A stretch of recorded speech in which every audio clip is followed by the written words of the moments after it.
ladies and gentlemen. We're going to start off with an introductory session for those new to contra dancing.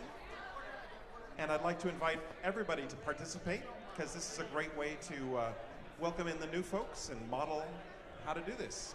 So find yourself a partner and make a big circle. If you need a partner, let me know and I will be happy to provide an introduction. So make a big circle. We can see if we can entice some musicians into the center.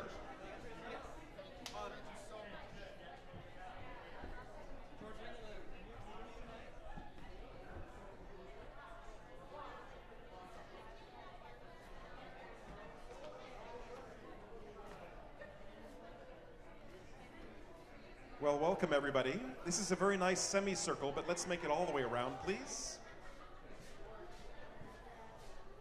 Now, does anybody need a partner for this first bit? No? Okay.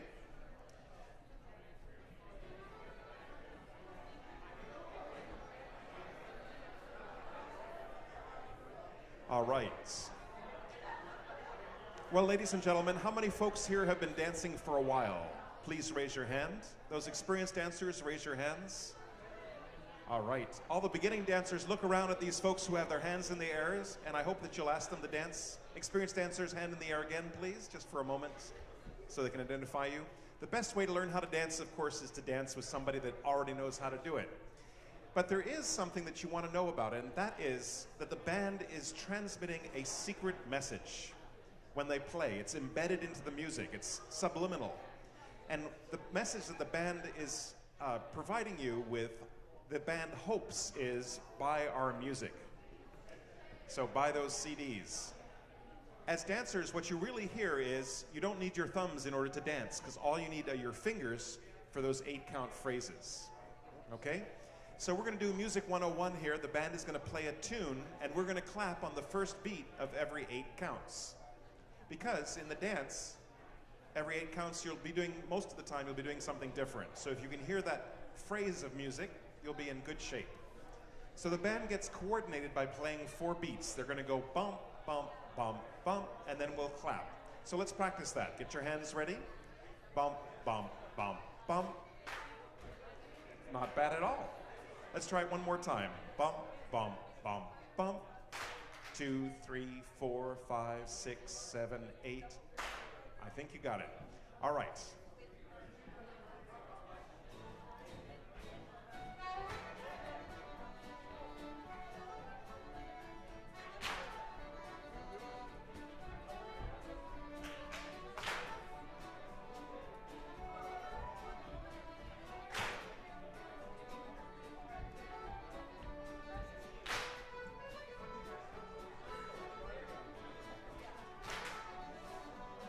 So each time you're clapping, you'd be doing something different in the dance. Take your hands in the circle. Now circle to the left, you circle left. And back to the right. Circle to the left. You can almost hear that clap as they change direction. And back to the right. Try this, 4 steps into the center. 4 steps back out. 4 and 4 make 8. Do it again. Circle left. Now back to the right. To the left, you circle left. To the right. Into the center. Back out. In again. To the left, you circle left. And back to the right. Into the center. In again. That's it, that's all.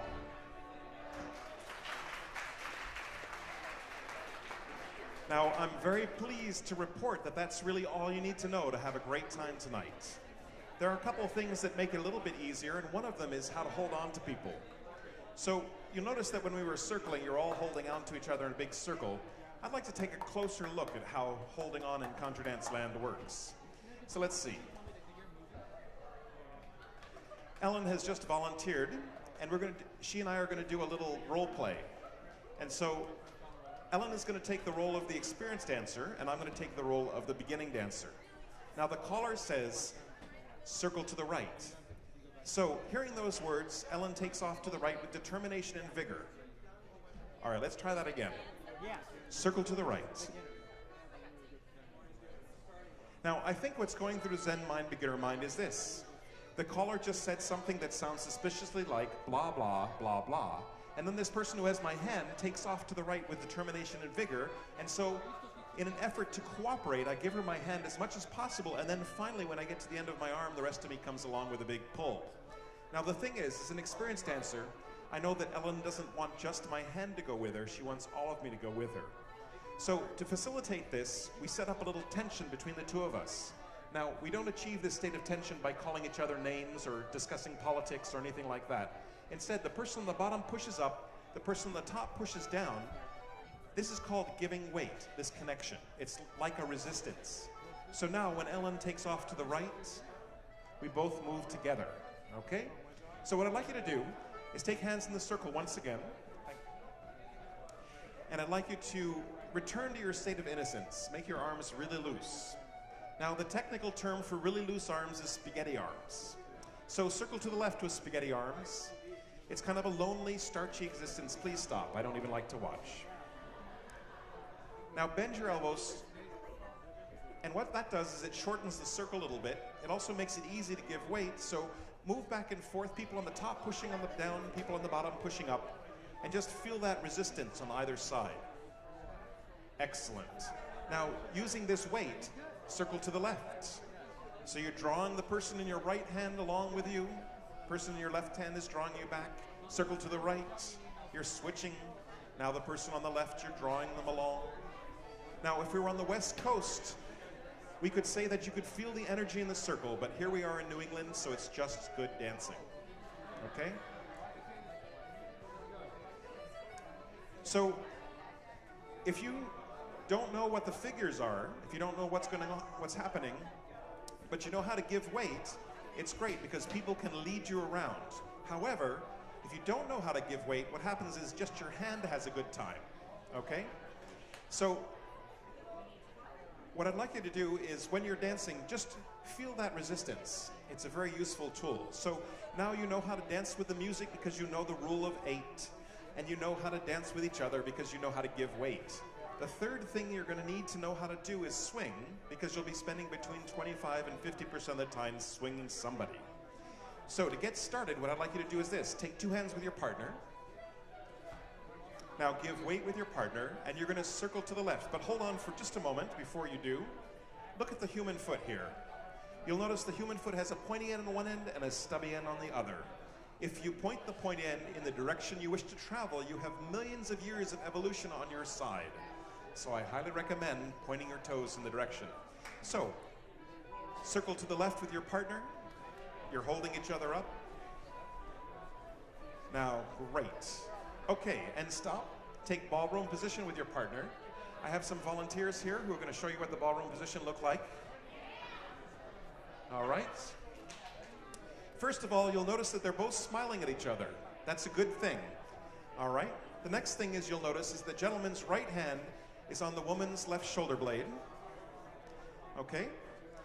And the gent is not trying to leave a lasting impression on his partner. The hand is nice and flat, and it's really good to hold on right at the shoulder blade because it keeps you connected there. Now women, your left hand is on the gent's right shoulder. This is not the best time to practice your Vulcan nerve pinch. Instead, your hand is nice and flat, and you're holding on to each other. You're helping hold each other up with these hands. All right? So it looks like this. Now these hands here are called your pointer hands. Very shortly, you'll be spinning around each other very quickly, and there'll be forces acting upon you trying to tear you away from your partner. These hands don't do a whole lot. It's all the gentleman's right hand and the woman's left hand that holds you together. These hands are nice though, because when you finish swinging, if you point your pointer hands in the direction you're going to go next, you'll always be on the correct side. Now naturally, women, you're always on the right of your partner. Gents, you're always on their left whenever you're doing the next thing. So, assume the position, please. And now walk around your partner. You're holding each other up. You're giving weight here in the ballroom position. Great. And you're following your own left hand.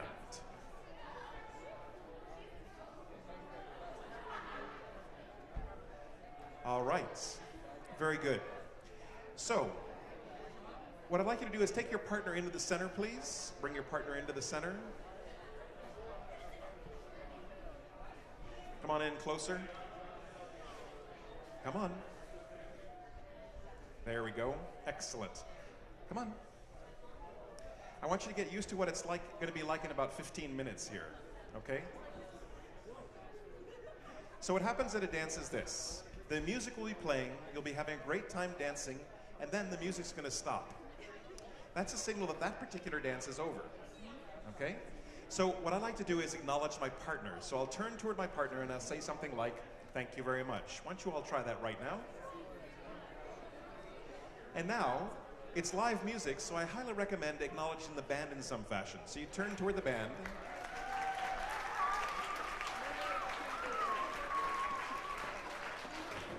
And then, if you're like me, you'll finally remember something really witty you want to share with your partner, so you'll turn back to where your partner was. But they'll probably be gone. Now, the reason for this is that people know it's going to be a contra dance next, and so they're off finding a partner. So if you want to do more than just this first dance, you have to know how to ask somebody to dance. So this is what you do. You go up to somebody and you say, "May I have this dance?" There's two things that person might say. They might say no thank you, in which case I usually say something like, "Perhaps another time." And then I'll go and ask somebody else to dance, because over the years, I've found it's better not to inquire as the underlying reasons for the refusal, but just take it at face value they don't want to dance right then. Most of the time, people will say yes, in which case, you'll take your partner and you'll form up or join a line. Now, we have some folks modeling a contra dance line right here. Actually, there are two sets forming up. The gents are facing the door you came in, and women have their back to the door. So I'd like you to take your partner right now and make long way sets. Let's make a set on the other side of this middle one, and then join into the other sets.